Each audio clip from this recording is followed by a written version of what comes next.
c'est l'heure de l'histoire. Préparez vos petites oreilles. Le grand nettoyage de plage. La plage était l'endroit préféré d'Arzu.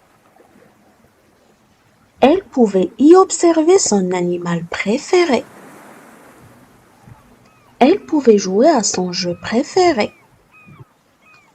Et elle pouvait boire du lait de coco, sa boisson préférée. Arzu allait à la plage aussi souvent que possible avec son meilleur ami, Umé. Un après-midi, ils trouvèrent Tata, le vendeur de noix de coco, en train de décorer sa boutique. « Quelle est cette plage, Tata ?» interrogea Arzu en désignant une photo. « Elle est rudement propre et très belle !» s'écria Umé. Tata leur raconta qu'il avait grandi sur cette plage. Il jouait pieds nus et pouvait faire la sieste sur le sable sans avoir peur de marcher sur des morceaux de verre ou des déchets. C'était le paradis. Ça me fait mal au cœur de me dire que vous ne la connaîtrez jamais comme ça.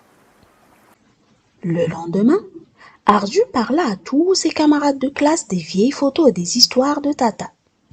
Elle leur raconta qu'avant, la plage était magnifique. Il faut faire quelque chose et j'ai une idée. Tous les élèves proposèrent leur aide. Arzu montra à ses camarades la carte qu'elle avait dessinée.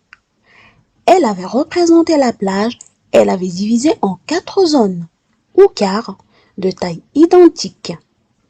Son idée consistait à se répartir en 4 équipes dans ces 4 zones. Comme il y avait 16 élèves dans la classe, il y aurait 4 équipes de 4 élèves.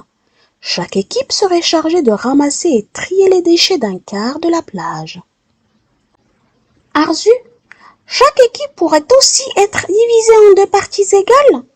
Une moitié pourrait ramasser les déchets et l'autre moitié pourrait les trier, suggéra Dia. Excellente idée, répondit Arzu. La moitié de 4 fait 2.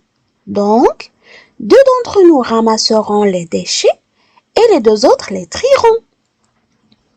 Ça alors, je n'aurais jamais cru que nos cours de maths nous serviraient un jour à résoudre de vrais problèmes, s'écria Umé.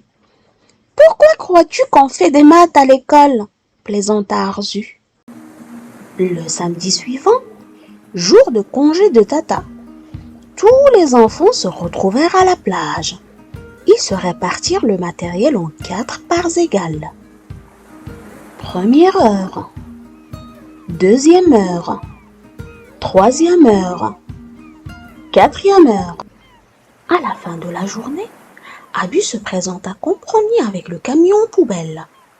Il pesa tous les sacs avant de les charger.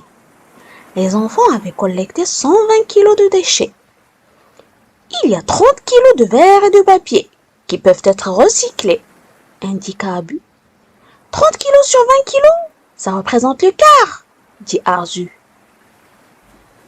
Il reste donc 90 kilos, ce qui signifie que les 3 quarts des déchets sont en plastique, indiqua Umé. Oui, dit Abu.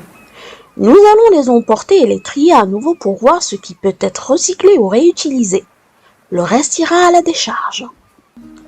Le dimanche suivant, les enfants arrivèrent de bonne heure à la plage et attendirent Tata. Surprise! Les yeux de Tata se remplirent de larmes, mais de bonheur. Je ne pensais pas ça possible, sanglota-t-il. Tout est possible, Tata, dit Arzu, en lui adressant son plus beau sourire. Tout ce qu'il fallait, c'était une équipe de bras musclés. Et un peu de maths aussi, ajouta Umé en riant.